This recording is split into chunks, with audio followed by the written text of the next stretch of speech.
Welcome to today's podcast. Today's podcast, our topic is sitting on the fence gives you splinters. Ah. Yeah. Oh, I can't wait to hear more about this.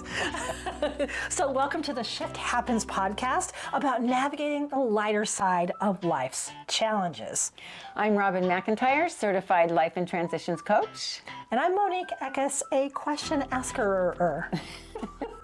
All right, I gotta know, what are you talking about sitting on fences? So this is about push-pull energy. We say we want to change something, but we just keep finding ourselves doing the opposite. Gotcha. So we've all seen the little devil and the little angel, kind of the same thing, right? Okay. Our inner voice, our higher self is trying to pull us up, and our mediocre, the one that wants to stay the same because change is scary, that's pulling. So we've got, I want to feel better, ooh, I don't know. I want to feel better, ooh, I don't know.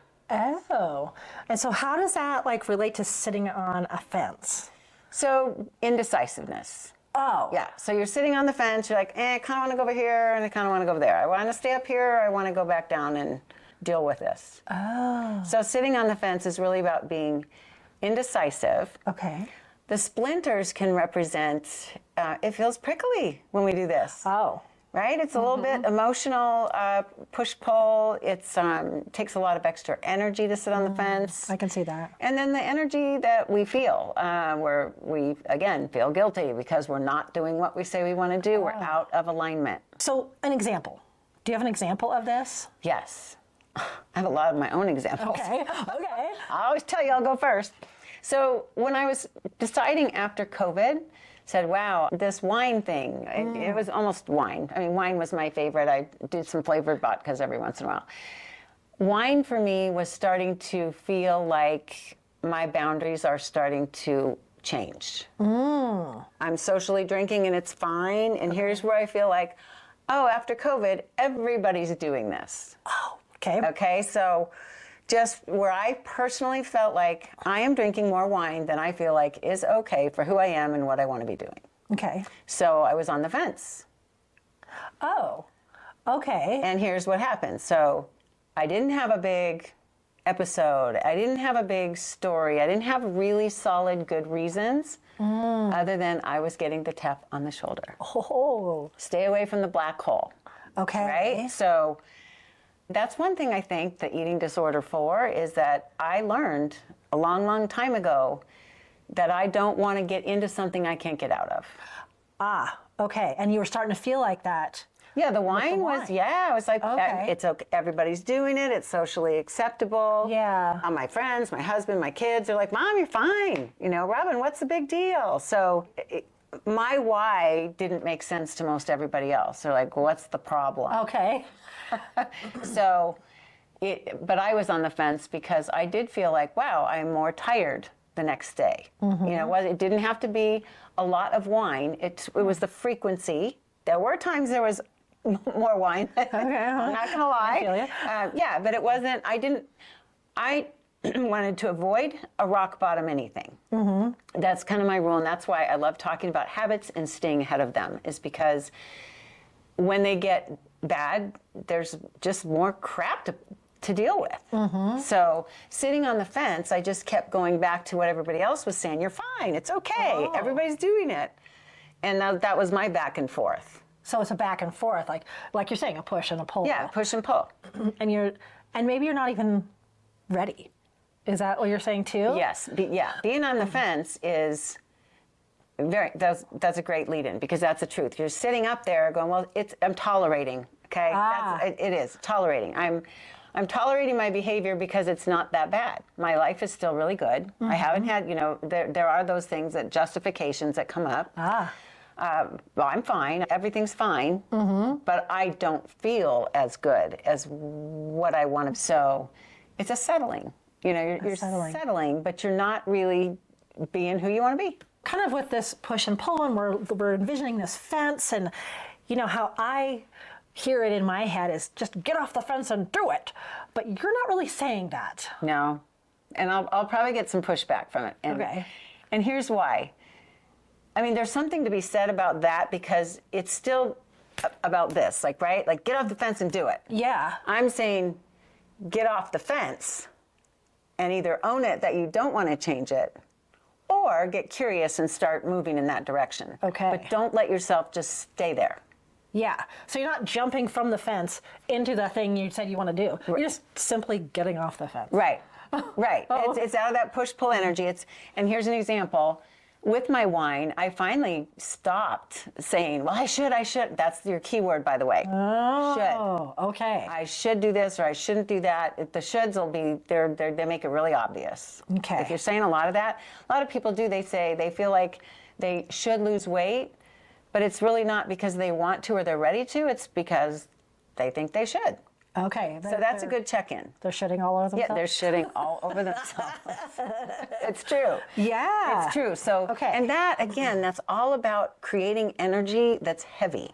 Yeah. That's heavy. And staying on the fence is heavy because the push-pull energy keeps reminding us, I'm not doing what I say I want to do. Yeah. So by getting off the fence and saying, I'm not ready right now, that is at least owning it. And that alone can trigger some stuff that might be helpful. Interesting. Yeah. I've never really thought of it that way. Yeah, because if you, so cool. yeah, and if I hadn't done that too, but I finally, because I've been teaching and learning how important self-love and self-compassion is, and trying to stay honest, right, about not giving yourself excuses or outs. That was part of my lesson through the wine thing. Is I said, okay, Robin, quit beating yourself up. Yeah. Again, you're not doing any horrific, awful thing here, but don't ignore the tab. Okay. But I literally said, I know this is coming because I know myself. I know how I do these things. So I said, I'm going to let it set for now. Right now, I'm going to enjoy wine, and that's what I'm going to do. So we're talking about that push-pull energy. How can I determine if I'm making just excuses? Or if maybe I do just need to hop off the fence and take a break, put a pin in it? Can you give me an example? Yeah. So I was looking at how many books I've read this year. And by this time last year, I'd read so many books and I really enjoy reading. And I thought, how come I haven't hardly read any books? And I was getting kind of down on myself. Making yourself wrong. Yeah, kind of like, oh, I've missed out, right?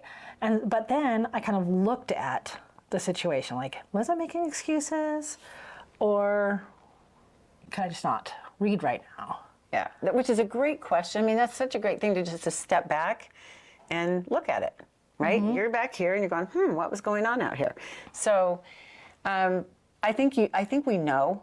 I think we know. And that example too is a little lighter, right? So yes. it's about something you enjoy, but self-care, so good awareness. You're not doing something that you know you love to do. Right? Yeah. So I think just like what you said, just looking at what was going on. So what was going on for you? Well, when I really looked at it, I had been traveling a lot, I had been sick, and we had a bunch of stuff happening at the house, and I simply didn't have time. I really didn't. And when you came to that conclusion, how was it? And I was like, oh, well, okay. Yeah. That's fine. It was fine at that point. I could stop beating myself up for not having read so many books and just start from here on out. Yeah. And that sounds like maybe a little thing, but it's not. That is a practice.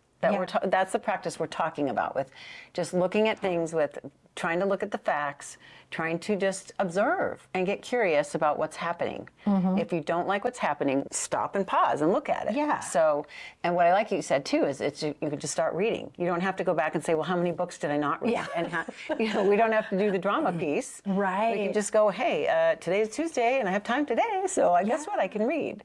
Good point. Yeah. So just picking up where you left off. But back to, on a serious note about excuses too. We can go back to the wine example. For me, I had to own it that I'm not ready. But the way it sat with me was okay. It's like, because I really did say, I am enjoying it. And I don't have this big thing over here. It was, got the tap, but I knew this was going to stick around enough to keep me. I knew it wasn't going to go away all the way. Yeah. But I gave myself more time. Gotcha. Yeah. So the tap on the shoulder, again, if you're making excuses, you're going to get it. Oh, okay. With a little BS,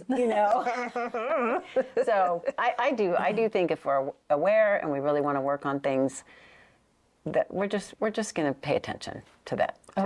a lot of it for me that I've worked with on you is noticing what you notice. Yeah, notice what you notice. We'll talk about that a lot here on the podcast because that really resonates with me. And I think there's a really good visual. And I think this would be a great time for the sponsor bit. Oh, sponsor bit. And the sponsor is Robin. Yes. So here's what I want you to do. If you are on the fence and you have an unwanted habit, that's what we're talking about here specifically, and that's what my freebie will help you make a decision to get off the fence. But I want you to go to my website, get the freebie, and work through these examples and the equations. Okay. It's a little chart I made for you. I used my own examples in it. Okay. And it really is a way to look at what is keeping me in the habit, what do I enjoy about it, and then what is my higher self trying to tell me, like what are my reasons for not, and then the rest I'm not going to tell you, you have to go play. Okay, can we tell about the photo though? Oh yes. Okay. Yeah. So being on the fence. This podcast is about being on the fence. So we were up in Gunnison, and Mark never knows what I'm going to do or where I'm going to. I might hop on the dinosaur at the Sinclair gas station and say, "Take my picture." I have some of those, but I was on a fence, and it was not a split rail, but it was like the rodeo fencing that they use, the tubular one. So I decided to try to plank on this. It's partly gate, part fence. Okay. But my point is, the reason I use that picture in my freebie is because when we're on the fence, we are self-sacrificing, okay? Energy that we use to stay up there could be used for so many other things.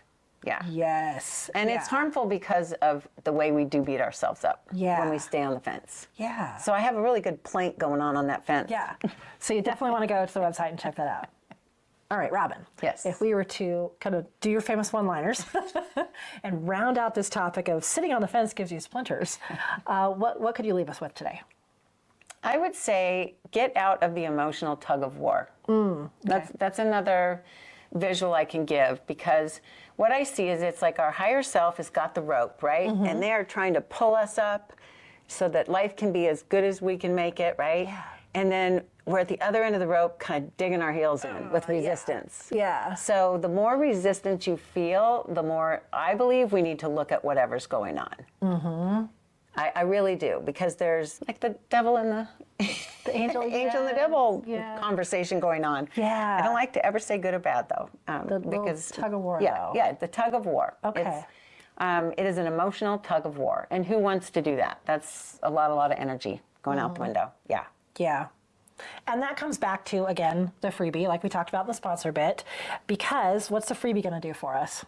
It can help identify if you're on the fence. Oh, okay. I mean, it's a really good way to just look at, when you're looking at these exercises, and there's not a right or wrong reason, but you're going to know what your answers are on these sections. If you feel a ton of resistance, and or if you don't even do it, if you look at it and just don't do it, there's your sign. Your resistance could be you didn't get the freebie. Yeah. You don't want to do the work. Yeah. That's okay. Yeah, it is. But again, if you can own it and just walk away and say, I'm going to revisit this, but be really honest. I mean, we get a lot out of just being honest with ourselves. Yeah. So that's a big part. Yeah. And the resistance is, again, if we can get back to acceptance, the resistance will start going away. So wherever we're starting from is okay. We're not wrong. We're not bad. It's just taking a look at it. All right. Well, this has been awesome. Thanks for listening to another episode. And remember, shift happens. Shift happens. But Robin's going to help you. Yeah, I will. Yeah. And if you want to have more contact with Robin, there's all kinds of resources on her website. RobinMcIntire.com. Remember, they're all I's. RobinMcIntire. All right. Thanks, Monique. All right. That's a wrap. All right. Thanks. See you in the next one. Ciao.